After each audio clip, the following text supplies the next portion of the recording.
जय हिंद, वंदे मातरम। आज मैं आप लोगों को मुंशी प्रेमचंद्र जी की एक रचना कर्मभूमि भाग 3 सुनाने जा रही हूँ। अमरकांत मैट्रिकुलेशन की परीक्षा में प्रांत में सबसे प्रथम आया था, पर अवस्था अधिक होने के कारण छात्रवृत्ति न पा सका। इससे उसे निराशा की जगह एक तरह का संतोष हुआ, क्योंकि वह अपने मनोविकारों को कोई टिकौना न देना चाहता था। उसने कई बड़ी बड़ी कोठियों में पत्र व्यवहार करने का काम उठा लिया। धनी पिता का पुत्र था, यह काम उसे आसानी से मिल गया। लाला अमरकांत की व्यवसाय नीति से प्रायः उनकी बिरादरी वाले जलते थे और पिता पुत्र के इस वैमनस्य का तमाशा देखना चाहते थे। लाला जी पहले तो बहुत बिगड़े। उनका पुत्र उन्हीं के सहवर्गियों की सेवा करे, यह उन्हें अपमानजनक जान पड़ा। पर अमर ने उन्हें सुझाया कि यह काम केवल व्यावसायिक ज्ञानोपार्जन के भाव से कर रहा है। लाला जी ने भी समझा कुछ न कुछ सीख ही जाएगा। विरोध करना छोड़ दिया। सुखदा इतनी आसानी से मानने वाली न थी। एक दिन दोनों में इसी बात पर झड़प हो गई। सुखदा ने कहा, तुम 10-10, 5-5 रुपए के लिए दूसरों की खुशामद करते फिरते हो, तुम्हें शर्म नहीं आती? अमर ने शांतिपूर्वक कहा, काम करके कुछ उपार्जन करना शर्म की बात नहीं होती, दूसरों का मुंह ताकना शर्म की बात होती है। तो ये धनियों को जितने लड़के हैं सभी बेशर्म हैं, इसमें आश्चर्य की कोई बात नहीं। अब तो लाला जी भी मुझे खुशी से भी रुपए दे तो न लूं। जब तक यह अपनी सामर्थ्य का ज्ञान न था तब तक उन्हें कष्ट देता था। जब मालूम हो गया कि मैं अपने खर्च भर को कमा सकता हूँ तो किसी के सामने हाथ क्यों फैलाऊं? सुखदा ने निर्दयता के साथ कहा, तुम अपने पिता से कुछ लेना अपमान की बात समझते हो तो मैं क्यों उनकी आश्रित बनकर रहूं? इसका आशय तो यह हो सकता है कि मैं भी किसी पाठशाला में नौकरी करूं या सीने पिरोने का धंधा उठाऊं। अमरकांत ने संकट में पड़कर कहा, तुम्हारे लिए इसकी जरूरत नहीं।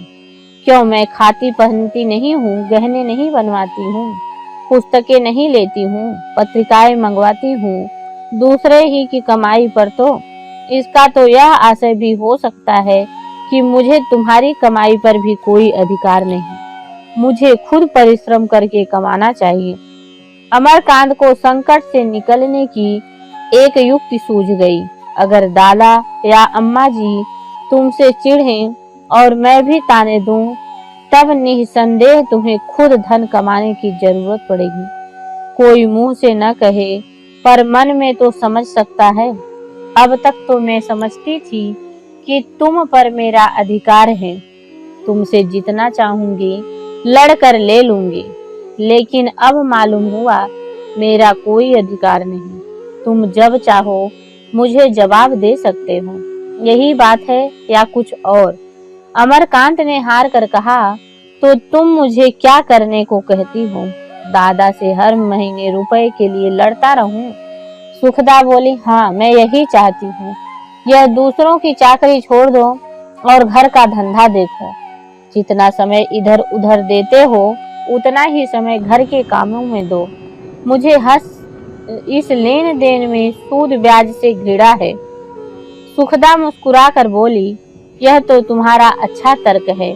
मरीज को छोड़ दो, वह आप अच्छा हो जाएगा। इस तरह मरीज मर जाएगा, अच्छा ना होगा। तुम दुकान पर जितनी देर बैठोगे कम से कम उतनी देर तो यह घृणित व्यापार न होने दोगे। यह भी तो संभव है कि तुम्हारा अनुराग देखकर लाला जी सारा काम तुम्ही को सौंप दें, तब तुम अपनी इच्छा अनुसार इसे चलाना। अगर अभी इतना भार नहीं लेना चाहते तो न लो, लेकिन लाला जी की मनोवृत्ति पर तो कुछ न कुछ प्रभाव डाल ही सकते हो। वह वही कह रहे हैं जो अपने अपने ढंग से सारा संसार कर रहा है। तुम विरक्त होकर उनके विचारों और नीति को नहीं बदल सकते। अगर तुम अपने ही को अपना ही राग अलापोगे तो मैं कह देती हूँ, अपने घर चली जाऊंगी। तुम जिस तरह जीवन व्यतीत करना चाहते हो वह मेरे मन की बात नहीं। तुम बचपन से ठुकराए गए हो और कष्ट सहने में अभ्यस्त हो। मेरे लिए यह नया अनुभव है। अमरकांत परास्त हो गया। इससे कई दिन बाद उसे कई जवाब सूझे, पर इस वक्त न कुछ जवाब दे सका। नहीं, उसे सुखदा की बातें न्याय संगत मालूम हुई। अब तक उसकी स्वतंत्र कल्पना का आधार पिता की कृपणता थी। उसकी अंकुर विमाता की निर्ममता ने जमाया था। तर्क या सिद्धांत पर उसका आधार न था, और वह दिन तो अभी दूर, बहुत दूर था जब उसके चित्त की वृत्ति ही बदल जाए। उसने निश्चय किया, पत्र व्यवहार का काम छोड़ दूंगा। दुकान पर बैठने में भी उसकी आपत्ति उतनी तीव्र न रही। हाँ, अपनी शिक्षा का खर्च वह पिता से लेने पर किसी तरह अपने मन को न दबा सका। इसके लिए उसे कोई दूसरा ही गुप्त मार्ग खोजना पड़ेगा। सुखदा से कुछ दिनों के लिए उसकी संधि सी हो गई। इसी बीच में एक घटना हो गई जिससे उसकी स्वतंत्र कल्पना को भी शिथिल कर दिया। सुखदा इधर साल भर से मैके न गई थी। विधवा माता बार बार बुलाती थी। लाला समरकांत भी चाहते थे कि 2-1 महीने के लिए हो आए, पर सुखदा जाने का नाम न लेती थी। अमरकांत की ओर से निश्चिंत न हो सकती थी। वह ऐसे घोड़े पर सवार थी जिसे नित्य फेरना लाजिम था। 10-5 दिन बंधा रहता तो फिर पुट्ठे पर हाथी ही न रख देने, इसलिए वह अमरकांत को छोड़कर न आती थी। अंत में माता ने स्वयं काशी आने का निश्चय किया। उनकी इच्छा अब काशी वास करने को भी हो गई। 1 महीने तक अमरकांत उनके स्वागत की तैयारियों में लगा रहा। गंगा तट पर बड़ी मुश्किल से पसंद का घर मिला, जो न बहुत बड़ा था न ज्यादा छोटा था। उसकी सफाई और सफेदी में कई दिन लग गए। गृहस्थी की सैकड़ों ही चीजें जमा करनी थी। उसके नाम 60-1000 का बीघा भेज दिया था। उसने कतर ब्योंत से उससे आधे ही में सारा प्रबंध कर दिया। पाई पाई का हिसाब लिखा तैयार था। जब सास की प्रयाग स्नान करती हुई माघ में काशी पहुंची तो वहां सुप्रबंध देखकर बहुत प्रसन्न हुई। अमरकांत ने बचत के 500 रुपए उनके सामने रख दिए। रेणुका देवी ने चकित होकर कहा, क्या 500 में ही सब हो गया? मुझे तो विश्वास ही नहीं आता। जी नहीं, 500 ही खर्च हुए हैं। यह तो तुमने इनाम देने का काम किया है। यह बचत के रुपए तुम्हारे हैं। अमर ने झेपते हुए कहा, जब मुझे जरूरत होगी आपसे मांग लूंगा, अभी तो कोई ऐसी जरूरत नहीं। रेणुका देवी रूप में और अवस्था से नहीं, विचार और व्यवहार से वृद्धा थी। ज्ञान और व्रत में उनकी आस्था न थी, लेकिन लोकमत की अवहेलना न कर सकती थी।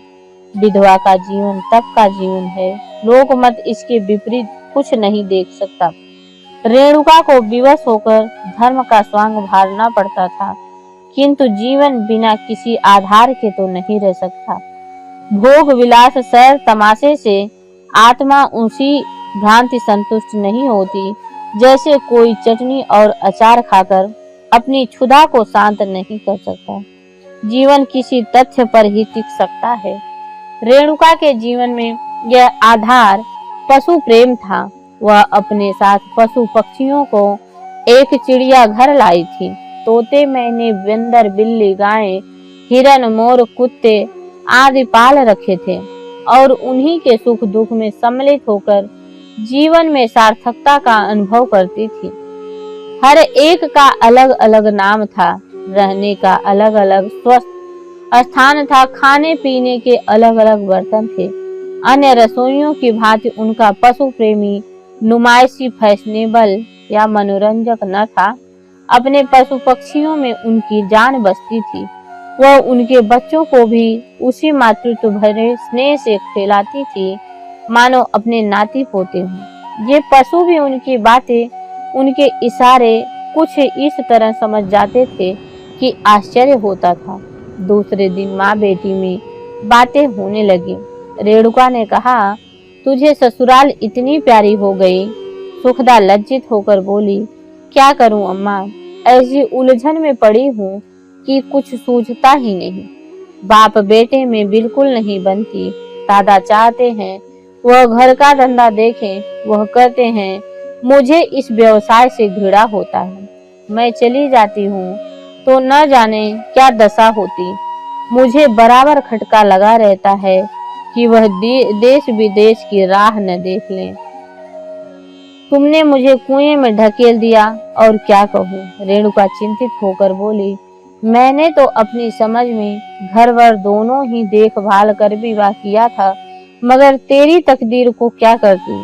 लड़के से तेरी अब पटती है या वही हाल है। सुखदा फिर लज्जित हो गई। उसने दोनों कपोल लाल हो गए।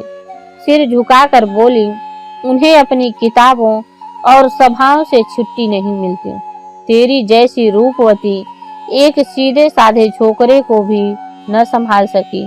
चाल चलन का कैसा है सुखदा जानती थी। अमरकांत इस तरह की कोई दुर्वासना नहीं है, पर इस समय वह इस बात को निश्चयात्मक रूप से न कह सकी। उसके नारीत्व पर धब्बा आता था। बोली, मैं किसी की दिल का हाल क्या जानूं अम्मा।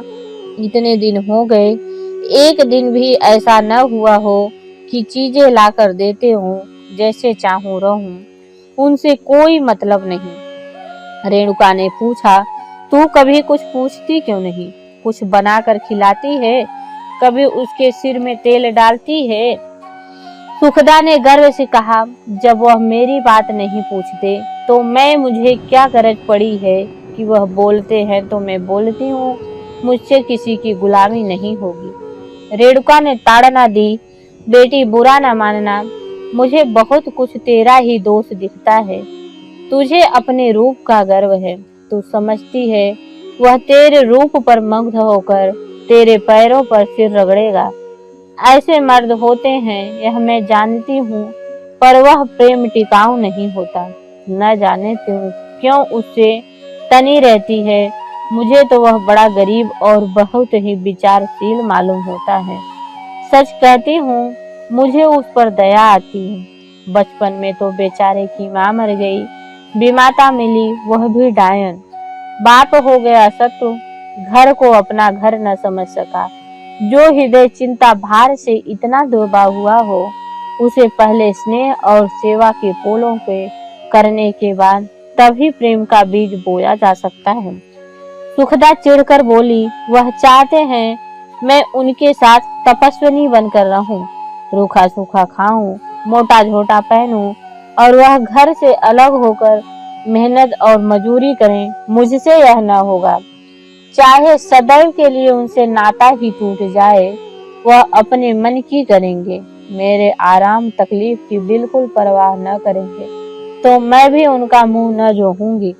रेणुका ने तिरस्कार भरी चितवनों से देखा और बोली, अगर आज लाला समरकांत का दिवाला पिट जाए तो? सुखदा ने इस संभावना को कभी कल्पना ही न की थी। विमूढ़ होकर बोली, दिवाला क्यों पिटने लगा? ऐसा संभव तो है। सुखदा ने माँ की संपत्ति का आश्रय न लिया। वह न कह सकी, तुम्हारे पास जो कुछ है वह भी तो मेरा ही है। आत्मसम्मान ने उसे ऐसा न कहने दिया। माँ के इस निर्दय प्रश्न पर झुंझलाकर बोली, जब मौत आती है तो आदमी मर जाता है, जानबूझकर आग में नहीं कूद जाता। बातों बातों में माता को ज्ञात हुआ कि उनकी संपत्ति का वारिस आने वाला है। कन्या के भविष्य के विषय में उन्हें बड़ी चिंता हो गई थी। इस संवाद ने उस चिंता का शमन कर दिया। उन्होंने आनंद विह्वल होकर सुखदा को गले लगा लिया। अमरकांत ने अपने जीवन में माता के स्नेह का सुख न जाना था। जब उसकी माता का अवसान हुआ तब वह बहुत छोटा था। उस दूर अतीत की कुछ धुंधली सी इसलिए अत्यंत मनोहर और सुखद स्मृतियां शेष थी। उसका वेदनामय बाल रुदन सुनकर जैसे उसकी माता ने रेणुका देवी के रूप में स्वर्ग से आकर उसे गोद में उठा लिया हो। बालक अपना रोना धोना भूल गया और उस ममता भरी गोद में मुंह छिपाकर दैवी सुख लूटने लगा। अमरकांत नहीं नहीं करता रहता और माता उसे पकड़कर उसके आगे मेवे और मिठाइयां रख देती। उसे इनकार करते न बनता। वह देखता माता उसके लिए कभी कुछ पका रही कभी कुछ, और उसे खिलाकर कितनी प्रसन्न होती है, तो उसके हृदय में श्रद्धा की एक लहर सी उठने लगी। वह कॉलेज से लौटकर सीधे रेणुका के पास जाता। वहां उसके लिए जलपान रखे हुए रेणुका उसकी बाट जोहती रहती। प्रातः का नाश्ता भी वह वहीं करता। इस मात्र स्नेह से उसे तृप्ति ही न थी। छुट्टियों के दिन वह प्रायः दिन भर रेणुका ही के यहाँ रहता। उसके साथ कभी कभी नैना भी चली जाती। वह खासकर पशु पक्षियों की क्रीड़ा देखने जाती थी। अमरकांत के कोष में स्नेह आया तो उसकी वह कृपणता जाती रही। सुखदा उसके समीप आने लगी। उसकी विलासिता से उसे उतना भय न रहा। रेणुका के साथ उसे लेकर वह सैर तमाशे के लिए भी जाने लगा। रेणुका 10वें 5वें उसे 10-20 रुपए दे जाती। उसके प्रेम आग्रह के सामने अमरकांत की एक न चलती। उसके लिए नए नए सूट बने, नए नए जूते आए, मोटरसाइकिल आई, सजावट के सामान आ गए। 5 ही 6 महीने में वह विलासिता का द्रोही हो गया। वह सरल जीवन का उपासक अच्छा खासा रईसजादा बन गया। रईसजादों के भावों और विचारों से भरा हुआ, उतना ही निध उद्ध और स्वार्थी। उसकी जेब में 10-20 रुपए हमेशा पड़े रहते। खुद खाता, मित्रों को खिलाता और एक ही जगह 2 खर्च करता। वह अध्ययनशीलता जाती रही। ताश और चौसर में ज्यादा आनंद आता। जलसों में उसे अब और अधिक उत्साह हो गया। वहां उसे कीर्ति का अवसर मिलता था। बोलने की शक्ति उसमें पहले भी बुरी न थी, अभ्यास से और भी परावर्तित की गई। दैनिक समाचार और सामायिक साहित्य से भी उसे रुचि थी, विशेषकर इसलिए कि रेणुका रोज रोज की खबर उससे पढ़वा कर सुनती थी। दैनिक समाचार पत्रों में पढ़ने से अमरकांत का राजनीतिक ज्ञान का विकास होने लगा। देशवासियों के साथ शासक मंडल की कोई अनीति देखकर उसका खून खौल जाता था। जो संस्थाएं राष्ट्रीय उत्थान के लिए उद्योग कर रही थी, उनसे उसे सहानुभूति हो गई। वह अपने नगर की कांग्रेस कमेटी का मेंबर बन गया और उसके कार्यक्रम में भाग लेने लगा।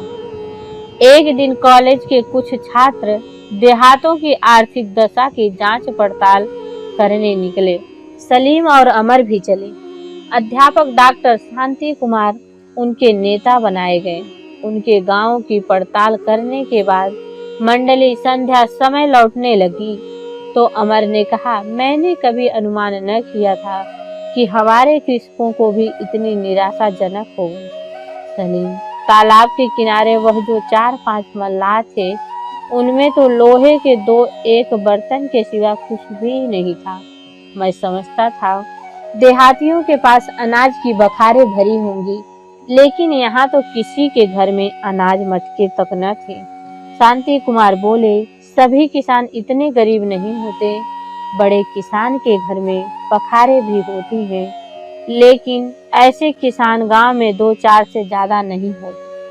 अमरकांत ने विरोध किया, मुझे तो इन गांवों में एक भी ऐसा किसान मिला और महाजन अमले इन्हीं गरीबों को चूसते हैं। मैं चाहता हूँ उन लोगों को इन बेचारों पर दया करनी चाहिए। शांति कुमार ने मुस्कुराकर कहा, दया और धर्म की बहुत दिनों परीक्षा हुई और यह दोनों हल्के पड़े। अब तो न्याय परीक्षा का युग है। शांति कुमार की अवस्था 35 की थी। गोरे चिट्टे, रूपवान आदि और वेशभूषा अंग्रेजी थी और पहली नजर में अंग्रेज ही मालूम पड़ते थे, क्योंकि उनकी आंखें नीली थी और बाल भी भूरे थे। ऑक्सफोर्ड से डॉक्टर की उपाधि प्राप्त की थी। विवाह के कट्टर विरोधी, स्वतंत्रता प्रेम के कट्टर भक्त और बहुत ही प्रसन्न मुख, सहृदय, सेवाशील व्यक्ति थे। मजाक का कोई अवसर पाकर न चूकते थे। छात्रों से मित्र भाव रखते थे, राजनैतिक आंदोलन में खूब भाग लेते, पर गुप्त रूप से खुले मैदान में न आते। हाँ, असामाजिक क्षेत्र में बहुत गरजते थे। अमरकांत ने करुण स्वर में कहा, मुझे तो उस आदमी की सूरत नहीं भूलती। 6 महीने से बीमार पड़ा है और 1 पैसे की भी दवा न लेती। इस दशा में जमींदार ने लगान की डिग्री करा ली और जो कुछ घर में था नीलाम करा लिया, बैल तक बिकवा लिए।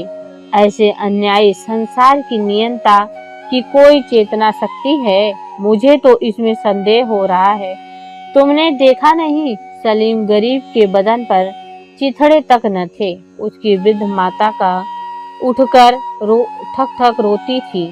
सलीम की आंखों में उसे आंसू थे। बोला, तुमने रुपए दिए तो बुढ़िया कैसे तुम्हारे पैरों पर गिर पड़ी। मैं तो अलग मुंह कर फिर रो रहा था। मंडली यूं ही बातचीत करती जा रही थी। अब पक्की सड़क मिल गई। दोनों उस तरफ ऊंचे वृक्षों के मार्ग को अंधेरा कर दिया था। सड़क के दाहिने बाएं, नीचे ऊपर अरहर आदि की खेतें पड़ी थी। थोड़ी थोड़ी दूर पर 2-1 मजूर या राहगीर मिल जाते थे। सहसा एक वृक्ष के नीचे 10-12 स्त्री पुरुष सशंकित भाव से डूबके दिखाई दिए। सबके सब सामने वाले अरहर के खेत की ओर ताकते और आसपास में कनफुसकियां कर रहे थे।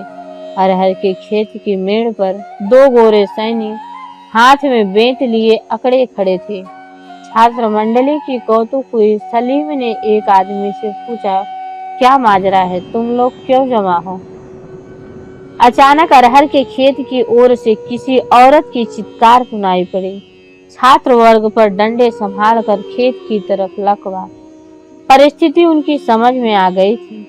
एक गोरे सैनिक ने आंखें निकालकर छड़ी दिखाते हुए कहा, भाग जाओ नहीं हम ठोकर मार देंगे।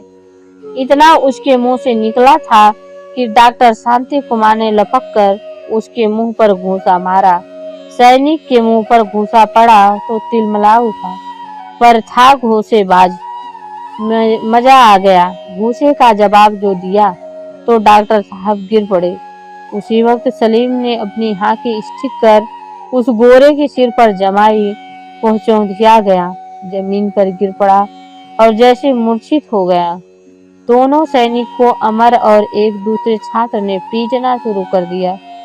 वह इन दोनों युवकों पर भारी था। सलीम इधर से फुर्सत पाकर इस पर लपका। एक मुकाबले पे 3 हो गए। सलीम को स्टिक ने इस सैनिक को भी जमीन पर सुला दिया। इतने में अरहर के पौधे को चीरता हुआ तीसरा गोरा आ पहुंचा।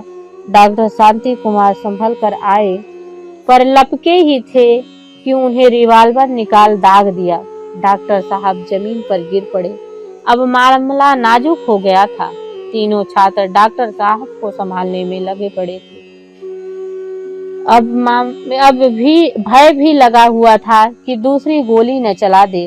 सबके प्राण नहों पर समाये हुए थे। मजूर लोग अभी तो तमाशा देख रहे थे, मगर डॉक्टर साहब को गिरते देख उनके खून में भी जोश आ गया।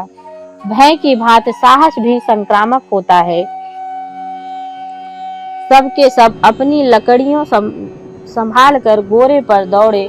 गोरे ने रिवाल्वर दागी, पर निशाना खाली चला गया। इसके पहले कि वह तीसरी गोली चलाए, उस पर डंडों की वर्षा होने लगी और एक क्षण में वह भी आहत हो गिर पड़ा। खैरियत यह हुई कि जख्म डॉक्टर साहब की जांघ में था। सभी छात्र तत्काल धाम जाते थे।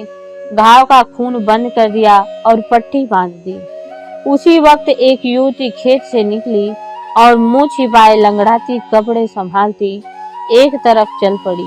अब लज्जावर किसी से कुछ कहे बिना सबकी नजरों से दूर निकल जाना चाहती थी। उसकी जिस अमूल्य वस्तु का अपहरण किया गया था, उसे कौन दिला सकता था? दुष्टों को मार डालो, इससे तुम्हारी न्याय बुद्धि का संतोष होगा।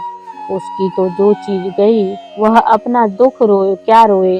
क्यों फरियाद करे, संसार को सहानुभूति उसके किस काम की है। सलीम एक क्षण तक युवती को ओर ताकता रहा, फिर स्टिक संभाल कर उन तीनों को पीटने लगा। ऐसा जान पड़ता था कि उन्मत्त हो गया है। डॉक्टर साहब ने पुकारा, क्या करते हो सलीम, इससे क्या फायदा होगा, यह इंसानियत के खिलाफ है, गिरे हुए पर हाथ उठाया जाए। सलीम ने दम लेकर कहा, मैं एक शैतान को भी जिंदा न छोड़ूंगा, मुझे फांसी हो जाए कोई गम नहीं। ऐसा सबक देना चाहिए कि फिर किसी बदमाश को उसकी जुर्रत न हो। फिर मजूरों की तरफ उसे देख कर बोला, तुम इतने आदमी खड़े ताकते रहे और तुमसे कुछ न हो सका, तुम्हें इतनी गैरत भी है, अपनी बहू बेटियों की आबरू की हिफाजत न कर सके। समझते होंगे कौन हमारी बहू बेटी है। इस देश में जितनी बेटियां हैं सब तुम्हारी बेटियां हैं, जितनी बहुएं हैं सब तुम्हारी बहुएं हैं, जितनी मारी जाएं सब तुम्हारी माएं हैं। तुम्हारी आंखों के सामने यह अनर्थ हो रहा है और तुम कायरों की तरह खड़े देख रहे हो। ताकते क्यों हो, सबके सब जाकर मर नहीं जाते। सहसा उसे ख्याल आ गया कि मैं आवेश में आकर इन गरीबों की फटकार बताने की अनाधिकार चेष्टा कर रहा हूँ। वह चुप हो गया और कुछ लज्जित भी हुआ। समीप के एक गांव से बैलगाड़ी मंगाई गई। शांति कुमार को लोगों ने उठाकर उस पर लेटा दिया और गाड़ी चलाने लगे। डॉक्टर साहब ने चौंक कर पूछा, उन 3 आदमियों को क्या यहीं छोड़ जाओगे? सलीम ने मस्तक सिकोड़कर कहा, हम उनको लाद कर ले जाने के जिम्मेदार नहीं हैं। मेरा तो जी चाहता है उन्हें खोद कर दफन कर दूं। आखिर डॉक्टर के बहुत समझाने के बाद सलीम राजी हुआ। तीनों गोरे भी गाड़ी पर लादे गए और गाड़ी चली। सबके सब मजूर अपराधियों की भांति सिर झुकाए कुछ दूर तक गाड़ी के पीछे पीछे चले। डॉक्टर ने उनको बहुत धन्यवाद देकर विदा किया। 9 बजते बजते समीप का रेलवे स्टेशन मिला। इन लोगों ने गोरों को तो वही पुलिस की चार्ज में छोड़ दिया और आप डॉक्टर साहब के साथ गाड़ी पर बैठकर घर चले आए। सलीम और अमर तो जरा देर में हंसने बोलने लगे। इस संग्राम की चर्चा करके उनकी जबान न थकती थी। स्टेशन मास्टर से कहा, गाड़ी में मुसाफिर से कहा, रास्ते में जो मिला उससे कहा। सलीम तो अपने साहस और सर को खूब डींग मार रहा है, मानो कोई किला जीत आया हो और जानना चाहता है कि उसे मुकुट पहनाए, उसकी गाड़ी खींचे, उसका जुलूस निकाले। अमरकांत चुपचाप डॉक्टर साहब के पास बैठा हुआ था। आज के अनुभव ने उसके हृदय पर चोट लगाई थी जो कभी न भरेगी। वह मन ही मन इस घटना का व्याख्या कर रहा था। इन टके के सैनिकों की इतनी हिम्मत क्यों हुई? यह गोरे सिपाही इंग्लैंड के निम्नवत श्रेणी के मनुष्य होते हैं। इनका इतना साहस कैसे हुआ? इसलिए कि भारत पराधीन है। यह लोग जानते हैं कि यहाँ के लोगों पर उनका आतंक छाया हुआ है। वह जो अनर्थ चाहे करे, कोई चू नहीं कर सकता। यह आतंक दूर करना होगा। इस पराधीनता की जंजीर को तोड़ना होगा। इस जंजीर को तोड़ने के लिए वह तरह तरह के मंसूबे बंधने लगे, जिनमें यौवन का उन्माद था, लड़कपन की उग्रता थी और कच्ची बुद्धि की बहक। जय हिंद, जय भारत। अगले भाग में हम आपसे फिर मिलते हैं।